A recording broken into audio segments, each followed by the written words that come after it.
Hello, good evening. I'm Sabina. Welcome to our panel.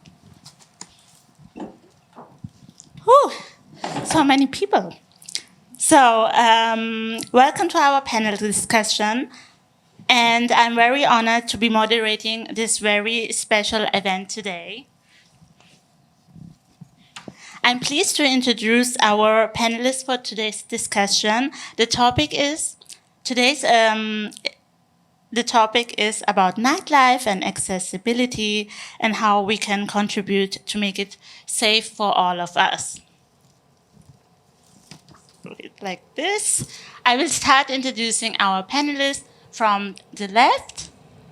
We have here Vijay. Vijay holds 2 masters and is certified mental health counselor. He's born in India and he's living since 5 years here in Berlin, and he also works as a social worker.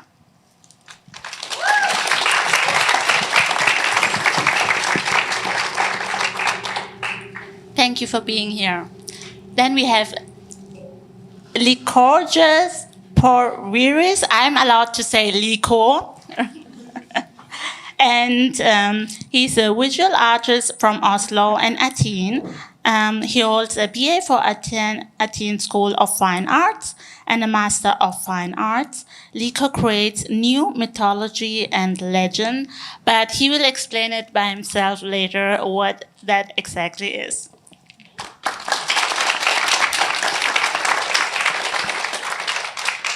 Then on my right, we have Drew. Also, your artist name is Excel Discount.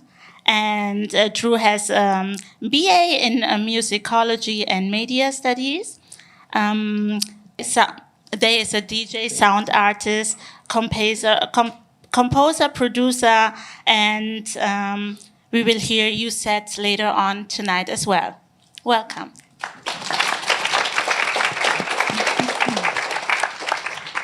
And then we have here John Jarvis. And John has worked since 1999 in the nightlife. He specializes in club, restaurant, and hotel designs. And recently hired as a manager of a club. And so it's also nice that we can talk together. How can we make the club more accessible for all of us? Thank you very much for being here.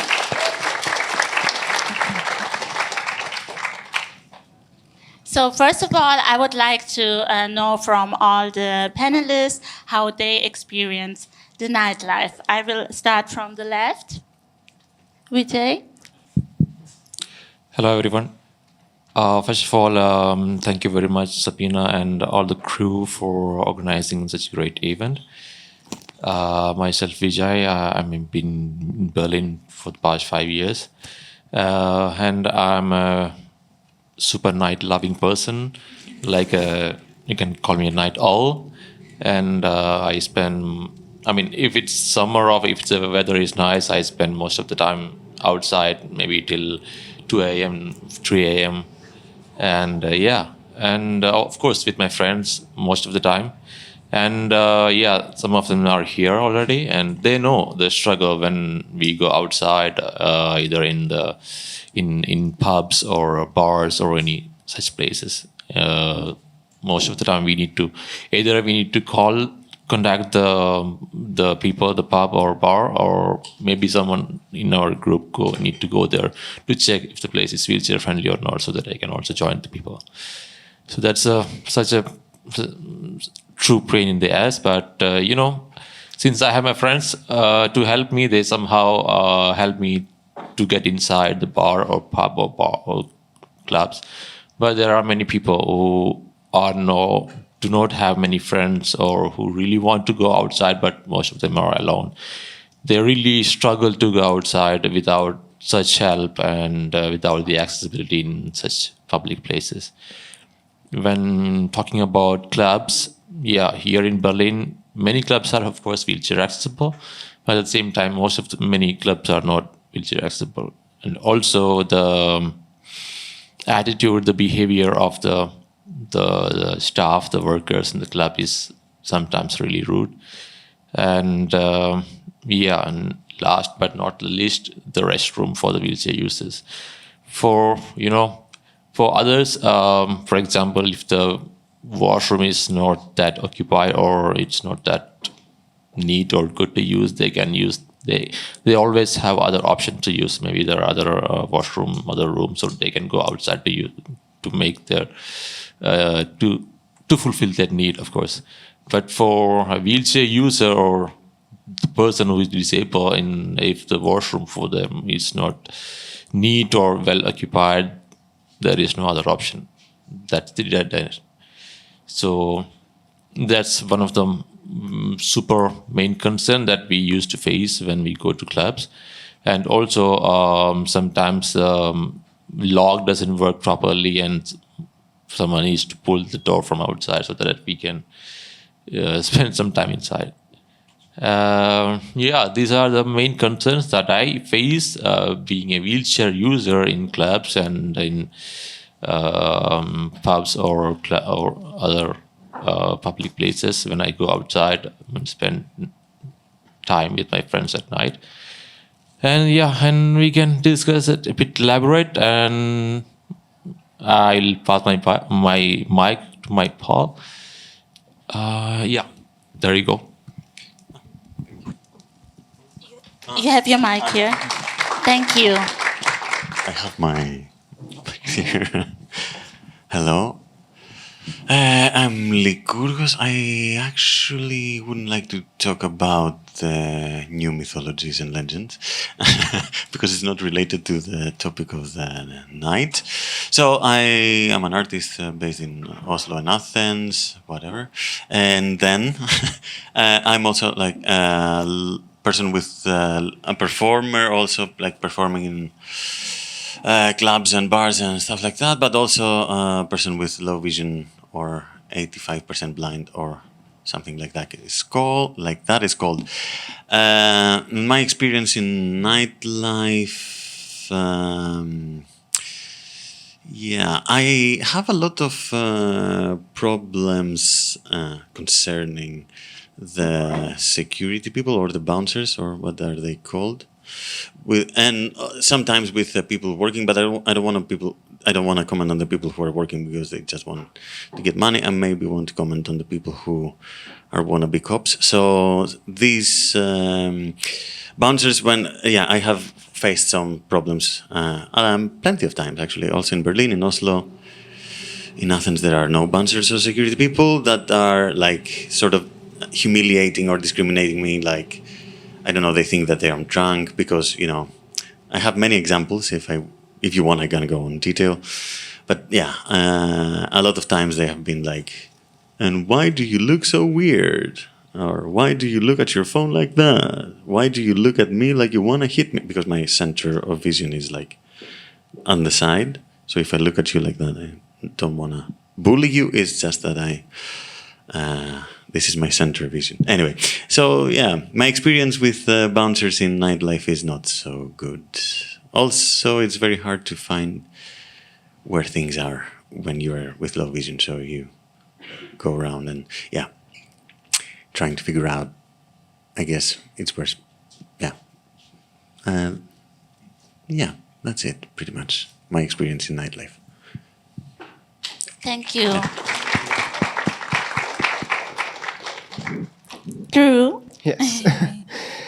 Thank you for inviting me and letting me speak. I'm Drew, and I just found out about 1.5 years ago that I have ADHD. I'm one of those late diagnosed, and I'm currently waiting to be diagnosed for autism. It's very hard to get this diagnosis. And the thing is that I must say, from my experience, I know that clubs can become a kind of home to neurodivergent people, and can be safe spaces. But the thing is that this always really depends on the individual needs of the neurodivergent person and the individual the club, how the club is built, how the staff and how the audience, the regulars treat people, or it's just for.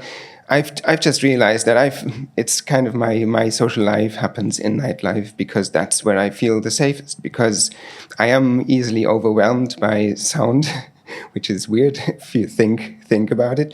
But I never leave the house without earplugs. Also, when I'm in a restaurant, I sometimes need to wear earplugs just not to go crazy.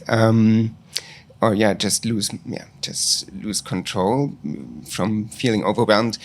But and not every club is feeling safe for me. But all my life it's kind of my life is analyzing my needs and trying to understand where I might be different from other people, and then trying to locate where I can feel safest. So for me, I realized that, for instance, a club that has many different areas and where I need to know the club and I need to know which energy I can expect in which corner of the club. So that's how I can create my safe space or my safe experience in clubs.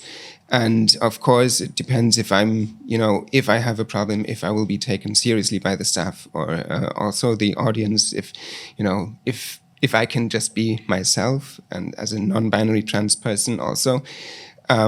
So that's, I think there's a lot of potential in nightlife to be a safer space for neurodivergent people. But of course, I think the most important aspect is awareness. And I think it's the biggest problem here is that society isn't aware enough yet. And especially also, a lot of the things we're going to talk about will be things that will be new to me, because of course I only have my own experience. But it's what I think is that society needs a bigger discourse about disabilities in general, and there needs to be awareness and visibility of our diverse human, how we are diverse. And I think clubs are an important part of human culture. So I think clubs are a good place to start creating more awareness for these issues.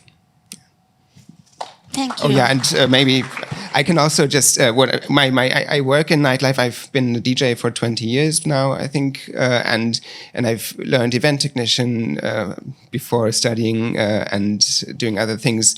And I've been working as an artist care for 4.5 years at club, and now for about 1 year I'm the night manager there. So I'm kind of in charge of the people and the club, and also if there's something happening, if there are problems for people or with people, then I'll be also the one who will have to make a decision or stuff. And so and I just wanted to mention that in my work there, it's always been important to me to talk to the other staff members about things that they might not be aware of. Also, not only things that affect me, but also things in queer discourses or feminist discourses that I've just find are not not clear enough to people who aren't affected. And then I try to just to start this discourse, and I think this is a very important thing. Yes. Thank you. John, I'm sure you heard the one or the other complaint as a general manager, or the one or the other wishes. And I also feel in the nightlife is changing. People and managers and the nightlife people are getting aware of it. But I also understand that you cannot change it overnight. You cannot make everything accessible overnight. So how do you deal with the informations or with the complaints you get, or how do you inform your team? What do you do, if I may ask? Okay, so hello. I'll just jump right into it. Public speaking is always not my forte. But I think the biggest thing is we actually do field a lot of complaints from people and read them all and go over them. And this is what happens on Monday, Tuesday, Wednesday, is actually discussing all of these things that we're finding, and then also looking at what's going on with our staff. And it's like I came into this club with a lot of legacy staff and a lot of legacy issues that need to be dealt with. And people who've been working in the nightlife industry for 20 plus years, but from a completely different mindset than what we have today. And it's interesting to try and reconcile that knowledge base with what's happening right now. And then trying to educate them as to how to behave in a contemporary way, because in some ways they were operating in this bubble that they had built for themselves. And one of the biggest things that I've been trying to do since November is build a diverse and fresh staff. And we have right now, it's really nice because the club itself is like run by like very young, like non-binary, femme, queer people, and like that. Then the whole staff in itself, I look at my role as recruiting the most diverse staff that I can possibly get for it, and I think that that's actually starting to pay off right now. And I mean, I use non-traditional channels to do that too. I mean, we brought in some very diverse parties into it. And then through those parties, we've been recruiting people from the parties to join our staff and to broaden that. But then we really have to listen to what they have to say. And you're absolutely right about the clubs being home for people who are neurodivergent with ADHD and with like these sorts of things, because that's so much of my staff right now and of myself. And, you know, it's really, you have to communicate in a different way with people, and you have to be patient and listen to how they want to communicate with you and actually pay attention to that and just give people time to talk. So much of what I do is actually just listening to people talk. And that alone is doing more than what many have done for them in the past at all. So I don't know if that answers that or not. Yeah, definitely. Thank you. I would like to continue with John as well, because you said that you get a lot of complaints and you discuss them like on Tuesday, Wednesday, Thursday. Yeah. But do you have like something specific in your mind which complaint is like over and over? I mean, our biggest complaints come about our security team, to be honest. And that's a really major issue for me, because we have a third-party security team that has a constant rotation of different people coming into it. And for better or worse, we're contracted with the security team that we have. So the best we can do is just keep trying to talk to them. And the people who work in security are a particular type of people. And awareness really plays a huge role in this. So the big thing too is finding awareness teams and awareness people that can actually gain the respect of the security people and gain the trust of them, and have those awareness people be like, you know, queer people, POC people, you know, like people who are the minorities who really understand what their needs are and are actually able to communicate it. And that's actually a very special person to find. And it's like when you can actually latch on to someone like that too, and they're also not being completely overridden by their own vices.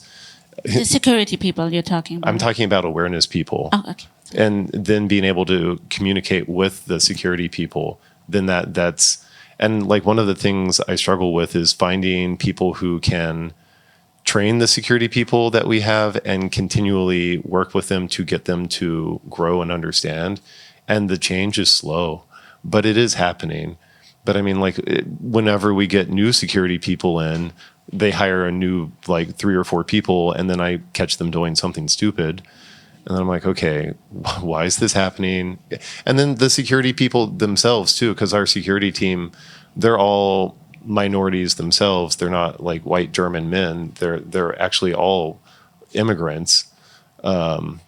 that we have, but they're all coming from very, very different backgrounds too.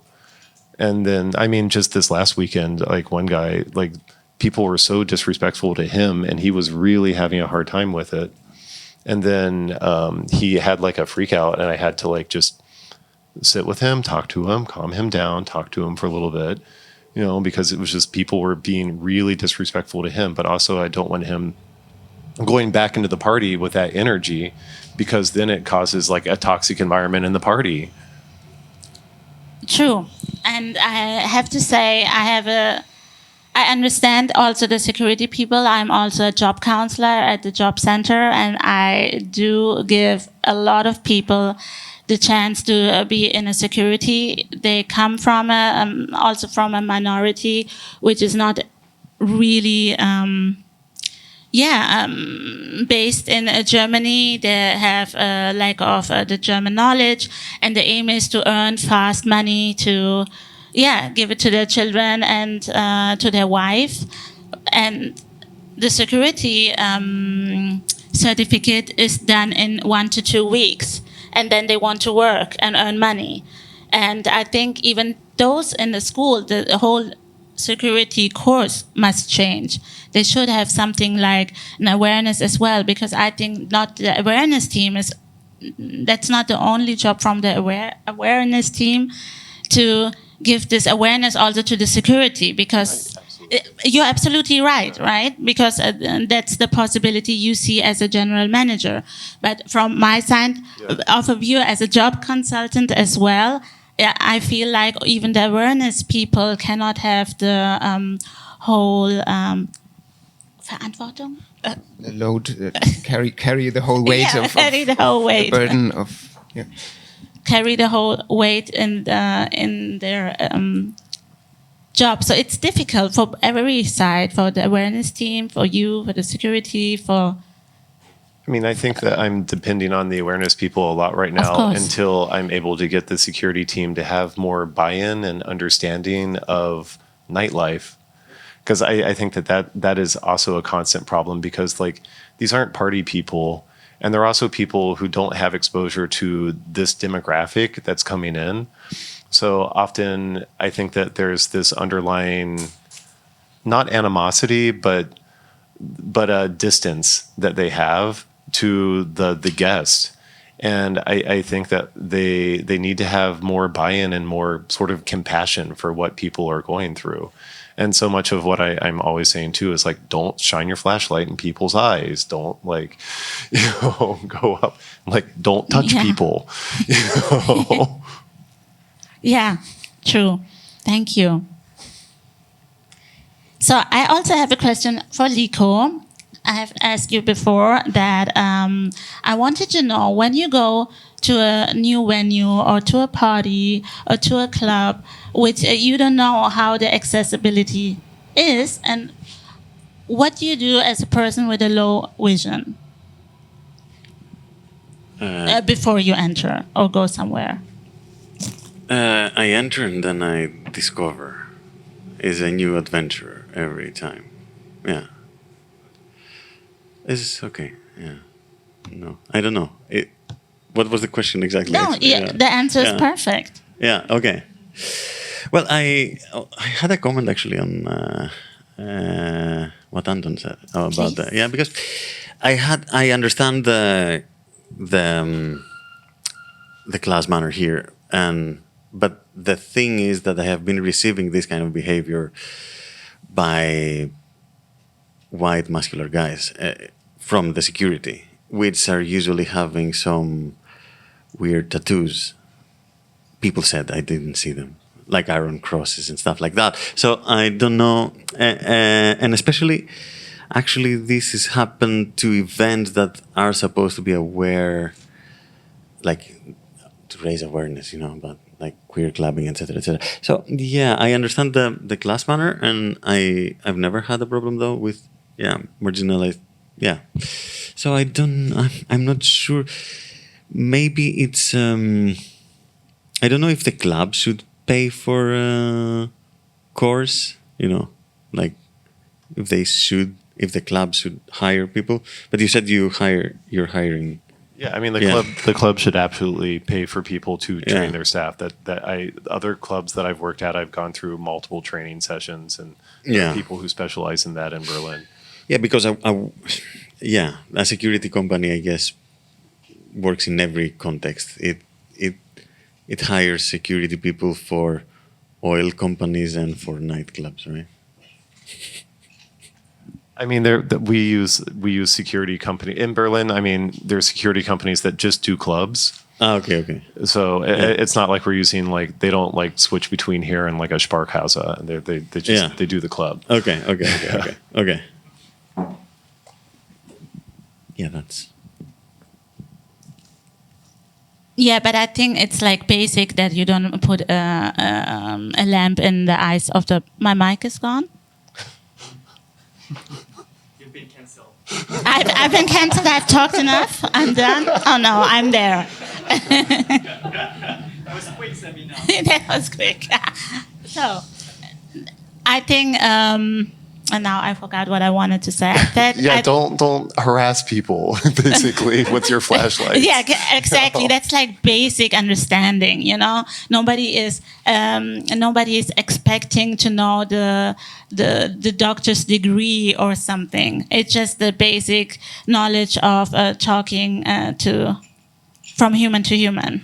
And I think if they have in the security certificate 5 hours or 1 day, then it would help a lot of people already with a little bit basic knowledge. I think. Yeah, I think the thing I really am working on right now is I want to find someone who can actually just be with the security team for a couple weeks and go through all of the people and just work at the door with them and be like, okay, stop what you're doing right here, do it this way. You know, because it's one thing to go through a training session for 1 day, but I think that it's better to actually have it being done on the job to also, because it's about how you approach the people. And I think that security and the entry to the club really sets the mood for the party, and it sets the mood for the club. That is your first point of entry, and that should be Right. something that's putting you in a good mood and not making it so that you have to reclaim some sort of power that you lost at the door. Yeah, I'd like to just say something, but because I mean, for the club where I work, we have the door staff, the security team, and then there are the people who choose if you get in or not, and then that's a different team, or it's one or two, mostly two people, two persons per night, and who these people, that's also an expertise that only few people really have, and I think it's these teams. They kind of also those two teams. They can have an eye on each other, and they can And as a night manager, it's also my job to talk with the team, and it's I don't mean like spying on the other team, but actually just if they realize that there's something problematic with anyone's behavior, that we need to talk about it and get to talk to the person who did that and try to find out how to do it better then. And so I think there is this kind of well, I mean, like it's like a mechanism to improve, I think. And then also we were talking about the awareness team earlier, and I think I do agree that the door staff needs the awareness, that the same awareness of these issues as the awareness team has, but the door staff will never replace an awareness team, because of course the door staff is there. I mean, of course they need to have some authority, and this authority is sometimes necessary. If you have someone really harassing people, then they need to be, they need to show that they are not gonna be shying away. But an awareness team needs to be extremely approachable and understanding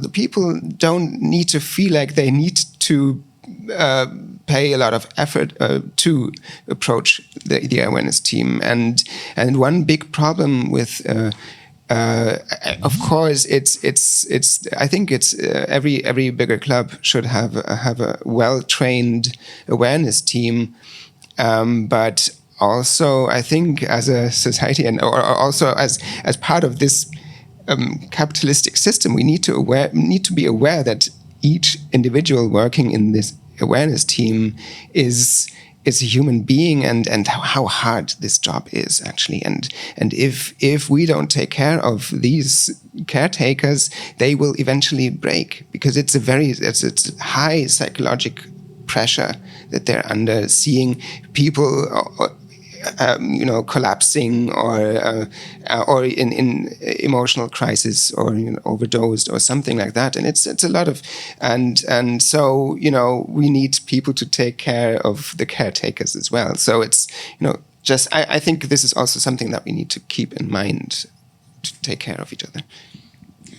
Thank you, Drew. This is true. We need to take care of each other, and you said that's also very traumatic to see something when somebody's in trouble. And but on the other side, I see also it can be also very traumatic to somebody who goes to a club like in the younger years and get this experience of not getting into the club and saying, no, you're not allowed to go into club, but your friends are, because they can walk and we're not going to take responsibility. So it's hard for both sides. And I can summarize that it is good, it is important to give awareness to everyone who's working in the nightlife. And the second thing, also to have experts in the team who can give their expertise to the others and to the team. And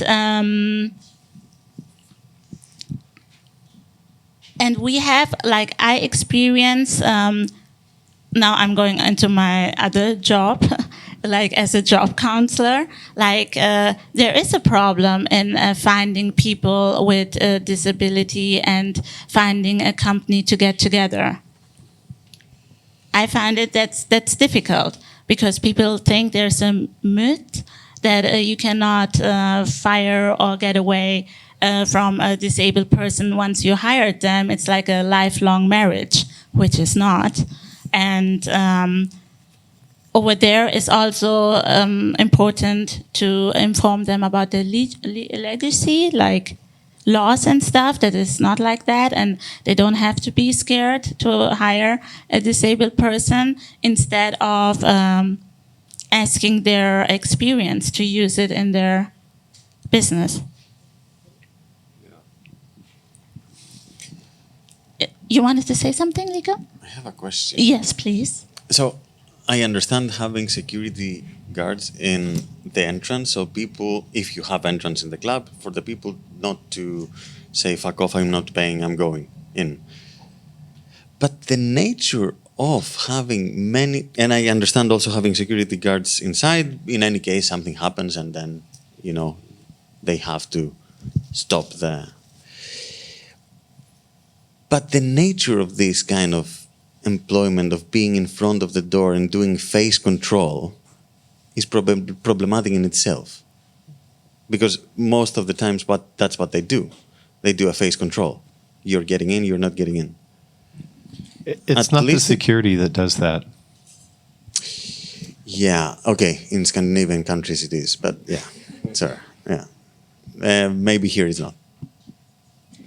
Yeah, and then maybe I can chip in, and that basically the job of the people who decide if you're getting into a club And it's, there are clubs that don't do that, and there are clubs that do that. And the club where I work, we have people deciding if someone is might be the right person for dancing at the club, and the job and I understand that it might look like face control, but the thing is that it is very subtle, and I know how I feel about some of the people working this job, that I feel some are, some are have more of an ego, and some are really more real experts, because the job is mostly also not to say a person like this doesn't get in, and a person like that does get in, but it is actually to have an idea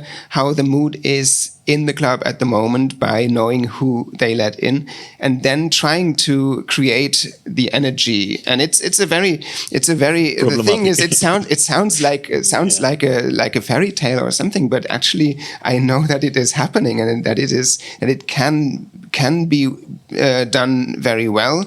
But of course, it means that if we need not to have too many cis men in the club, because then non-cis male persons might feel intimidated by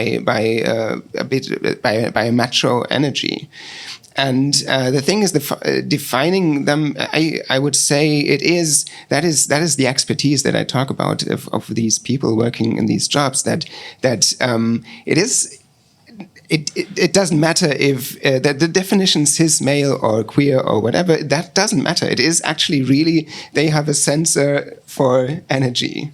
And some are better at it, and some are not as good at it, okay. I would say. And it's just in my experience. Okay. Yeah. I absolutely agree with what you're saying. Yeah, with this, what we have mostly is it's parties who have their selectors, but there's kind of a limited pool of selectors, and they alternate between parties and between clubs, and they all communicate with each other for the most part after they've been doing it for a while. And it's very much not based on appearance. It's based on what is the vibe of the person. Is this person going to enhance the party? Is this person going to make the party? Is this person going to make people uncomfortable?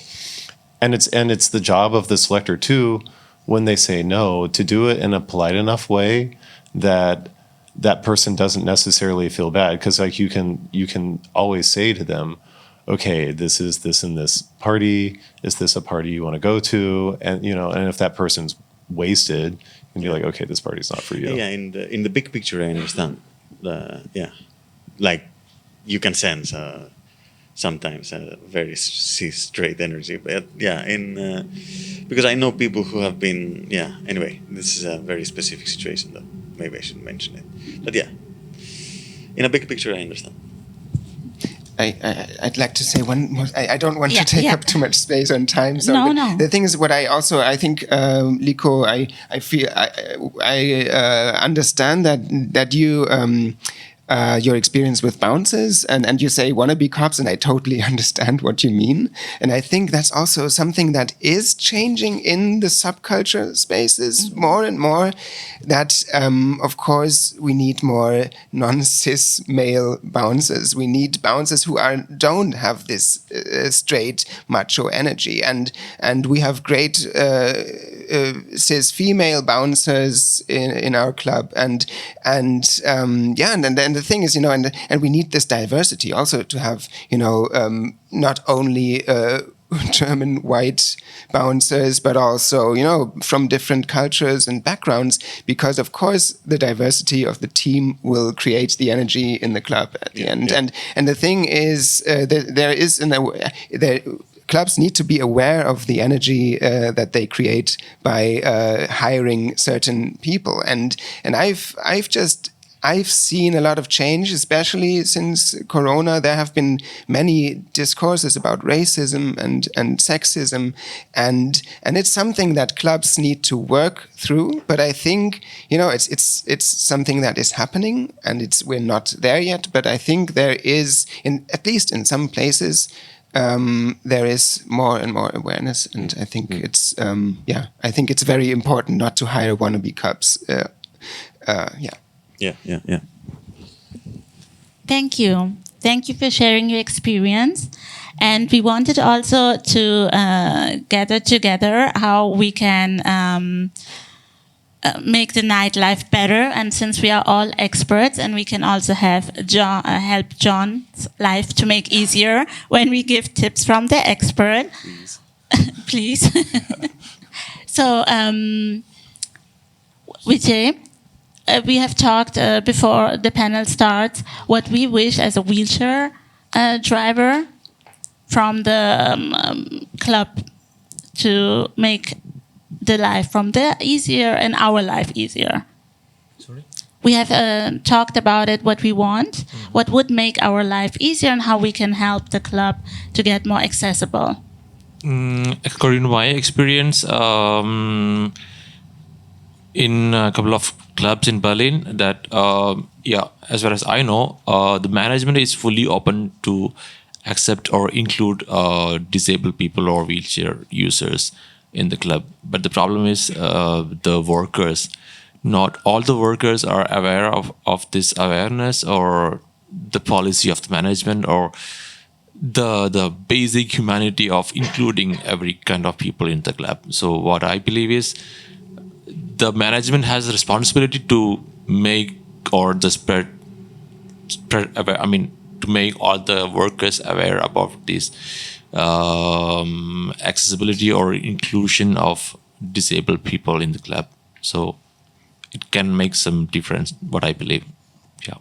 So more awareness for the it's for a the it's a teams. responsibility of the management to make all the workers aware about this situation and about these people in the club.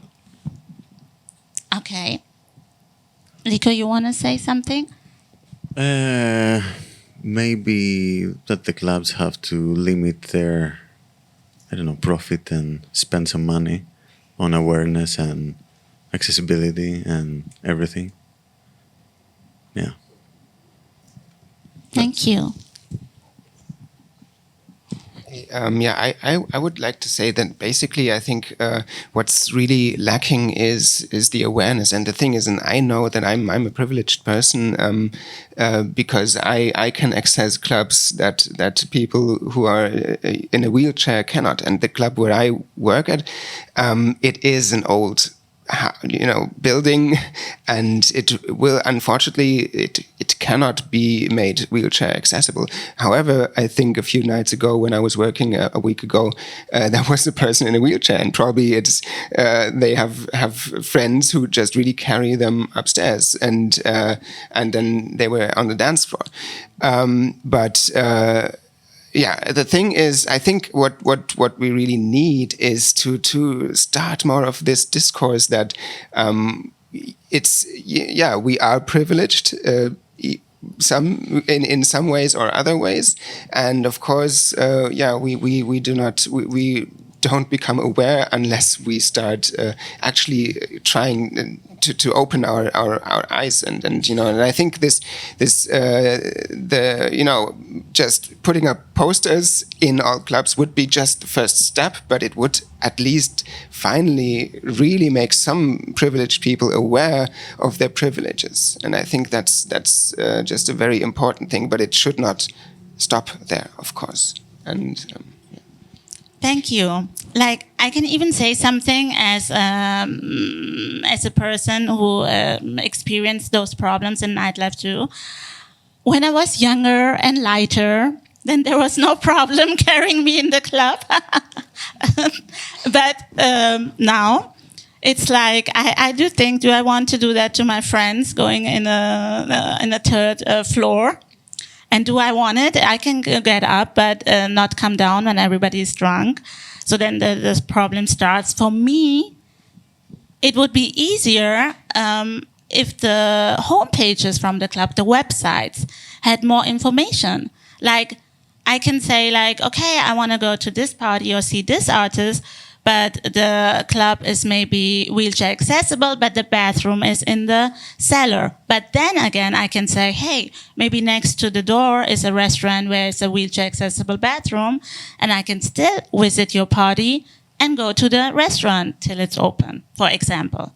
Just an example. Like, as an expert, I know what I need and where I can get it, but I need some information, and I would love to have this information on the homepage, even if there's a like, it's not your fault when the club is in the cellar, right? Yeah. But I need to know, and I don't want to call all the time. I don't want to write email all the time. I don't want to explain to some people what is Barrierefreiheit, because sometimes it's humiliating. They don't know this word Barrierefreiheit, and I have to say, it's a wheelchair. A wheelchair? You know? And then I say, oh, come on, forget it. I go somewhere else. I spend my money somewhere else. And that would be such an easy thing. And not only for clubs, for restaurants, for doctors, for every homepage. It's just a little thing which costs nobody to write this information.